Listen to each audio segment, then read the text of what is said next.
Christ est la représentation visible de Dieu invisible, le premier-né, le Seigneur de la création tout entière. C'est en lui, en effet, que toutes choses ont été créées. Tout ce qui est dans le ciel, tout ce qui est sur la terre, visible ou invisible. Trône, domination, autorité, puissance. Tout a été créé par lui et pour lui. C'est à lui que tout doit son existence. Il est, lui avant toute chose, et c'est grâce à lui que l'univers forme un tout harmonieux. De plus, il est le chef, la tête de son corps, l'Église. Il est le principe, le premier-né d'entre les morts, afin qu'en toute chose, il occupe, lui, la première place.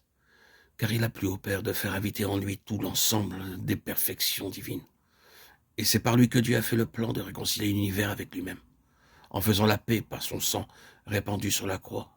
Oui, aussi bien ce qui est sur la terre que ce qui est dans les cieux. C'est par Christ que Dieu l'a réconcilié avec lui-même. Colossiens 1, 15 à 20. Si donc vous êtes ressuscité avec Christ, cherchez les choses qui sont en haut, où est Christ assis à la droite de Dieu. Colossiens 3. Nous le voyons, Jésus couronné de gloire et d'honneur, Hébreux 9. Les yeux fixés sur Jésus, l'auteur et le consommateur de la foi, qui s'est assis à la droite du trône de Dieu. Hébreux 12. Il est écrit, tu le serviras à lui seul. Matthieu 4,10. Ici, nous pouvons constater la centralité et la suprématie de notre Seigneur Jésus-Christ. La présence de Christ ici-bas sur la terre était à double fin.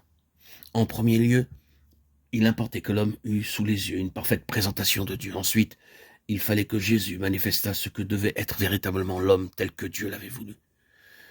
Il y en eut bien peu, peut-être, même n'y en eut-il point du tout, qui discernèrent ce premier aspect de sa personne et reconnurent Dieu en lui.